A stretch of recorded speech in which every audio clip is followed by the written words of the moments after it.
신명기 4장 우리 각장 우리 말씀을 이 시간도 생각해 보겠습니다. 오늘 특별히 이 4장의 제목을 우리가 잡는다면 은혜 중에 은혜라는 이 말씀을 마음에 새기면서 오늘 말씀을 새롭게 우리가 보았으면 좋겠어요. 이 4장의 구조를 먼저 우리는 생각해 봅니다. 1절로 8절까지는 하나님의 규례와 법도, 규례와 법도라는 두 단어가 특별히 강조되고 있고요. 그 다음에 9절로 14절에 보면 배움과 가르침, 우리는 나의 자녀, 그리고 내 손자까지 3대 신앙의 모습을 오늘도 가르쳐 주고 있어요. 그리고 5절부터 24절은 오직 하나님만 예배하라. 우리가 청론할 때 한번 생각해 봤죠. 4장 40절 말씀을 우리가 중심으로 읽으면서 오직 하나님께만 예배하라. 특별히 이제 제1계명, 2계명에 대한 우상숭배에 대한 그런 것들을 또 하나님이 모세를 통해서 바로 금할 것을 말씀하면서 오직 예배의 대상은 하나님뿐이다 라는 것을 강조하고 있어요. 그럴 때 25절로 31절에서 불순종의 결과 그럼에도 불구하고 준비된 하나님의 은혜가 있다. 그래서 은혜 중에 은혜다. 우리가 하나님의 말씀을 따라 순종하면서 은혜에 머물러 사는 삶을 살아가면서도 말씀의 궤도 위에 우리는 순종의 열차를 타고 가면서도 간혹 탈선할 때가 있어요. 오늘 빗나가면 하나님께서 그냥 거기에서 내버려 두시지 않고 또 말씀과 또 깨우침과 회개의 기회를 주시고 그들에게 은혜를 베푸셔서 다시 본 궤도로 올라가게 하시는 하나님이신 것을 보여주고 있어요. 그러니까 준비된 하나님의 은혜, 그 다음에 32절로 40절에 보면 이스라엘을 향한 하나님의 사랑. 오늘 하나님은요, 사랑 때문에 그리고 조상과 맺은 언약 때문에 하나님의 백성을 결코 포기하시거나 버리실 수 없다. 그러면서 이제 시각적으로 보여주는 하나님의 은혜, 이게 도피성입니다. 바로 부지 중에 범죄하면 뭐 사람을 죽였다든지 바로 이렇게 고의적이지 않을 때 그것으로 피하면 일단 죽음을 면할 수 있는 도피성. 오늘 그것도 보이는 하나님의 시각적인 은혜의 장소인 것을 보여주고 있죠. 그러면서 이제 드디어 44절에서 49절에 율법의 어떤 서론적인 그 말씀을 하고 계신 것을 우리가 보게 돼요. 우리가 오늘 1절 말씀부터 보면 어떤 말씀으로 시작되고 있어요? 이스라엘이 이제 여러분들 이제 3장에서 보면 29절 그리고 보면 그때라는 단어가 있죠. 그때 이미 역사적인 회고를 하는 거예요. 이제 과거에 지금까지 하나님께서 그때라면 이전, 바로 과거를 회상해 보게 하는 건데요. 3장 4절 그때, 8절 그때, 12절 그때, 18절 그때, 21절 그때, 23절 그때 회상. 그런데 오늘 4절에 보면 이스라엘이 이제 그때가 아니라 이제라는 현재 시점에서 이스라엘아 쉐마 들으라 라고 하는 말씀이에요. 하나님은 우리들에게 지금 하나님의 말씀을 들을 때다라는 겁니다. 이스라엘 쉐마 이스라엘로 시작하면서 여기 듣고 준행하라 라고 말씀하고 있어요. 무엇을? 규례와 법도예요. 이 규례라는 말은요, 하카크, 색이다라는 뜻이에요. 오늘 그리고 법도라는 말은 이제 미스파트, 그래서 바로 재판한다, 판례에 모집된 걸 말해요. 그러니까 쉽게 말하면 지금까지 하나님이 이스라엘 백성들을 통해서 판단하시고 재판하신 것에 대한 그 판례들을 오늘도 수집해 놓은 것이 법도고요. 이제부터 규례를 따라서 살아간다. 하나님이 새겨주신, 친히 써주신 말씀을 중심해서 살아가야 한다. 그것을 듣고 준행하라 라고는 말씀으로 오늘 본문에 보여주고 있죠. 그럴 때 어떻게 한다고요? 살 것이다. 생명을 주시라. 그리고 가나안 땅에 들어가게 하신다. 언약의 땅에 들어가게 하시는 거죠. 그리고 들어가는 것만이 아니라 그 땅을 기업으로 얻게 하십니다. 오늘 분명히 하나님은 땅, 우리가 이미 앞에서 1장, 2장, 3장에서 보면 누가 주인인가라는 것을 늘 관심 갖고 봤죠. 결국은 땅입니다. 땅. 약속한 언약의 땅, 그것을 주신다라는 것을 말씀하고 있어요. 생명과 그리고 하나님의 인도하심과 그리고 그 가운데 기업을 주시는 것을 말씀하고 있어요. 그러면서 2절부터 우리가 보면 이제 가르칠 방법들을 설명하고 있어요. 중요한 게 뭐냐면 세대에서 세대로 우리는 하나님의 말씀을 전수합니다.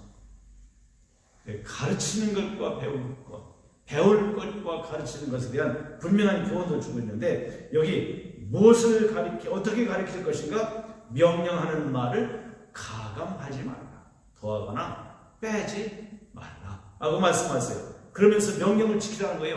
내가 내 생각대로 우리는 편식하고 내가 좋아하는 대로 좋아하는 것만 골라서 말씀을 읽는 것이 아니라 하나님의 입으로 나온 모든 말씀은 가감 없이 전파될 수 있어야 되고 그것을 지킬 수 있어야 된다는 거죠.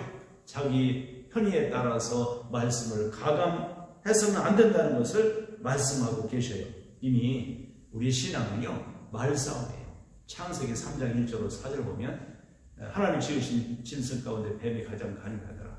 뱀이 여자에게 묻잖아요. 그래서 하나님의 말씀을 빼고 더하고 바로 왜곡시키고 흐려지게 만드는 일을 사탄이 한단 말이에요. 그러니까 우리는 항상 신앙은 말씀과 그리고 말의 싸움이다 라는 것을 우리는 봐야 합니다. 하나님이 천지를 지으신 것도 말씀으로 지으셨어요. 그러니까 사탄도 또 말로 우리들에게 지정의 모든 것들을 또 유혹하고 움직이려고 해요. 사람의 말도 그래요. 그러나 중요한 건 하나님의 말씀이 내 온 혼과 영혼을 다 주관하실 수 있도록 말씀으로 내 모든 마음의 은행에 저축해야 한다는 것을 우리는 이미 앞에서 보여준 바이거든요. 오늘 그러면서 아타 이제라는 단어를 하나님께서 분명히 모세를 통해서 주고 계셔요. 계시록 22장에서 보니까 말씀을 가감하는 자는 만약에 말씀을 플러스하는 자에게는 모든 재앙을 더한다. 플러스한다. 그리고 말씀을 빼는 자에게는 감하는 자들에게는 하나님의 생명책에서 이름을 빼버리겠다. 무서운 거예요.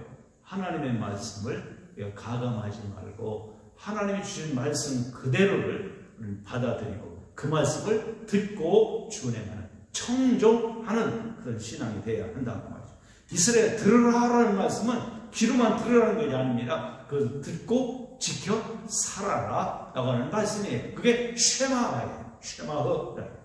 우리는 마태복음 28장 바로 19절 20절에서도 그렇잖아요. 하나님 분간 모든 것을 가르쳐 지키게 하라 라고 말씀하고 있는 제자 삼기. 오늘 특별히 오늘 이 하나님 은혜인 것들을, 그 말씀들을 나만이 아니라 내 자녀, 내 손자까지 바로 3대 신앙의 모습을 이제 9절에서부터 이제 보여줄 거예요. 이제 3절, 4절을 보면서 잠깐 회고를 또 하는데, 민수기 25장의 바알보을 사건, 하나님을 따라오던 백성들이 사탄의 유혹, 바알보을, 즉 부올 지역의 바알, 그러니까요 항상 그 가나안 땅은 바알을 섬기는 장소가 한정 지정되어 있었어요.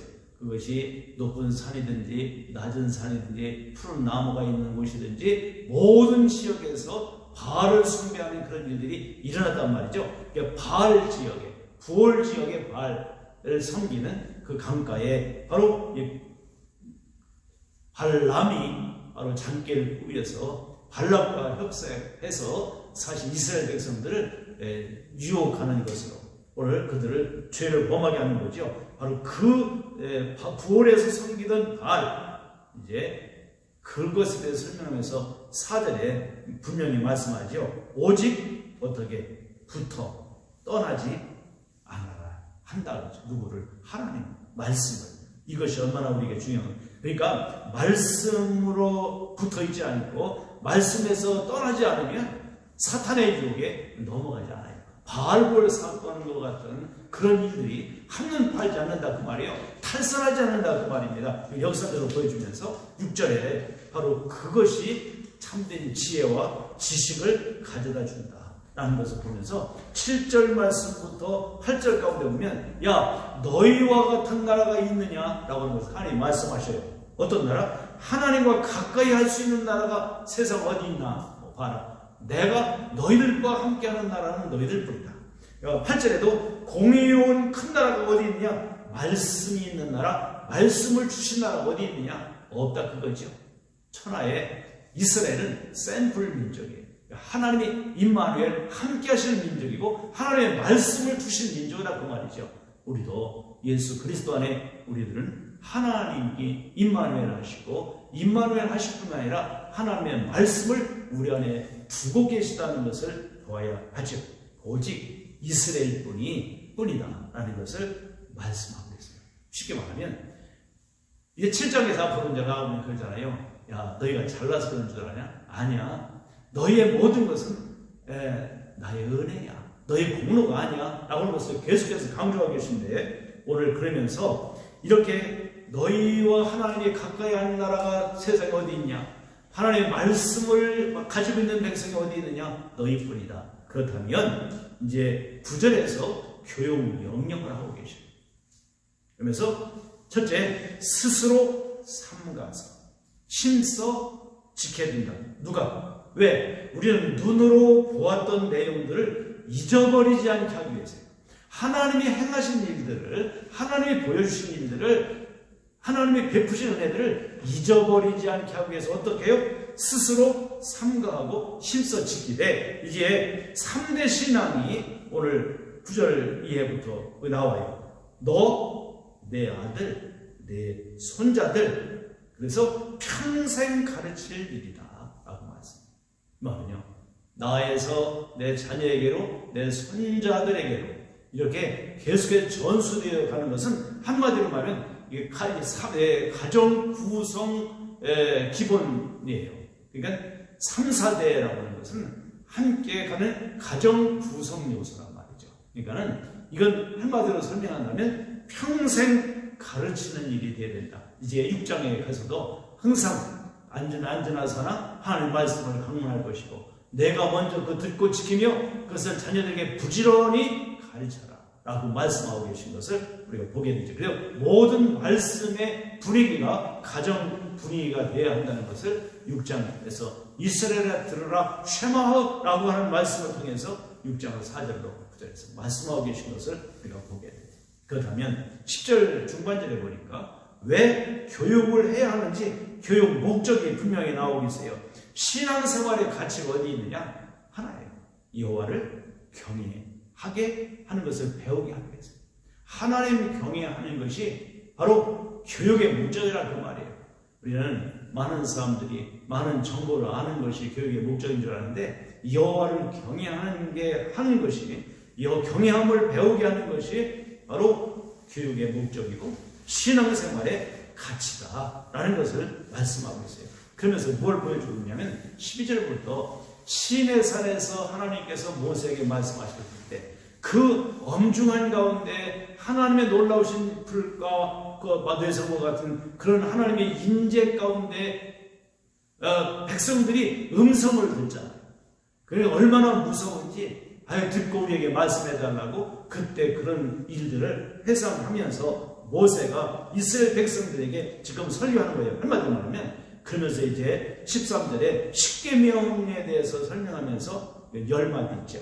오늘 아세레트 하드바린이라는 10마디 말씀, 십계명이라는 거예요. 원래 십계명이라는 말은 없어요. 그런데 바로 10마디 말씀이다. 오늘 출애굽기 34장 28절 이거 신명기 10장 4절에서도 보게 되는데, 이 신명기 전체 중에 여기 4장 14절이 왜 오늘 전체 중에 그 대표적인 주제가 있다면 이거예요. 가나안 땅에 들어가서 이렇게 살아라.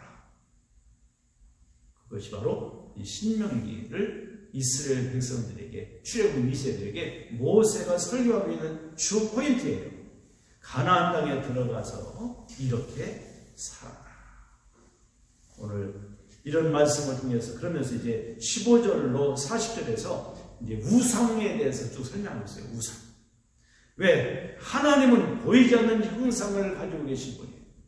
그러니까 하나님의 형상을 가지고 형상을 보이는 어떤 것들로 만들지 말아라. 우상의 목적은 사실 자기를 위한 거예요. 사람. 근데 우리는 나를 위한 하나님이 아니라 우리는 하나님을 위한 존재가 되어야 된단 말이에요. 오늘 오직 여호와만 예배해야 하는 의미가 여기 있어요. 그래서 형상, 남자의 형상이든지 여자의 형상이든지 짐승의 형상이든지 새의 형상이든지 곤충의 형상이든지 어족의 형상이든지 어떤 형상도 우리는 만들어서는 안 된다. 그리고 우리 하나님께서 왜 우리로 하여금 가나안 애굽에서 우리를 이미 하나님께 택하시고 인도하여, 그리고 하나님의 기업 세귤라, 하나님의 기업 백성으로 삼으셨다.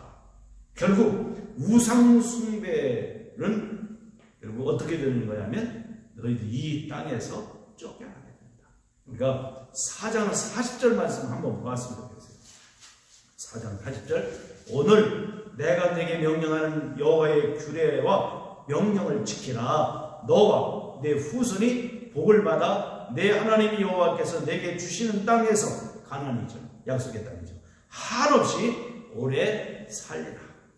그런데 그렇지 않으면 어떻게 된다고요? 오늘 25절부터 27절에서 보면 이제 하나님이 노를 일으키게 되면 너희들 날이 길지 못하고, 28절에 26절에 하반절에 길지 못하고 전멸될 것이다.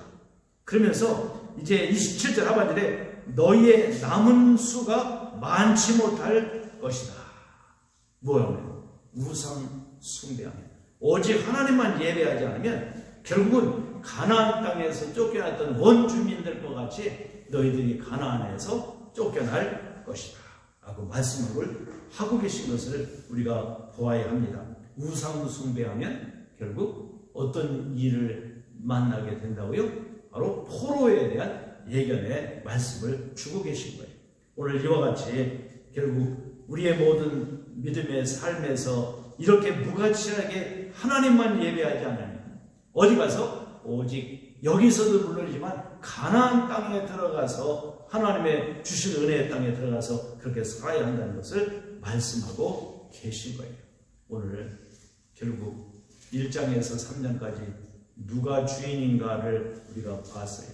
여러분들, 하나님과의 관계는요, 말씀과의 관계예요. 이게 얼마나 중요한가를 봅니다. 그러니까 말씀과 함께 하느냐는 하나님과 함께 하느냐예요. 그때 말씀 충만은 성령 충만의 역사를 주신다는 것을 보여주고 있어요. 오늘 땅 주인이신 하나님이 넘기시면 내 것이 되지만 오늘 그것을 거기서 빼내시면 남의 것이 됩니다. 그러니까 하나님이 주신 땅, 그것을 지키기 위해서 어떻게 말씀을 순종하며 가는 거다.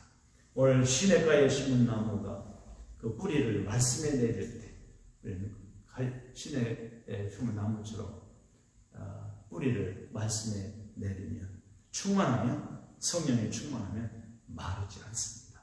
오늘 그 은혜를 다시 한번 기억하며 오래 하나님이 주신 은혜의 기업을 누리며 살아갈 수 있도록 우리는 말씀 중심의 사람이 될 수 있기를 축복해요. 하나님과의 관계가 이스라엘 백성의 약속된 땅에 들어가 거기서 안전하게 사는 모든 것들을 좌우할 것이다 라고 말씀하고 계셔요. 그러니까 말씀을 따라 살지 않으면 벌받을까 두려워서, 바로 그 땅에 쫓겨날까 두려워서가 아니라 하나님을 사랑하는 마음으로 말씀을 순종하며 살아가면 하나님의 은혜를 허락하여 주신다는 것을 보여주고 있어요. 세상의 법은 벌을 면하기 위해서 지키는 것이라면 하나님의 법은 하나님을 사랑하기 위해 지키는 것이다. 이것을 다시 명심하면서 하나님 은혜 중에 은혜로 우리가 언제든지 하나님의 동행하시는 말씀의 역사를 주심으로 말미암아 그 은혜 가운데 회복되었습니다. 말씀의 궤도를 이탈하지 않고 우리는 끝까지 순종의 열차를 함께 올라타고 믿음으로 치우치지 않고 탈선하지 않고 그 믿음의 길을 걸어가는 은혜가 있기를 축복합니다.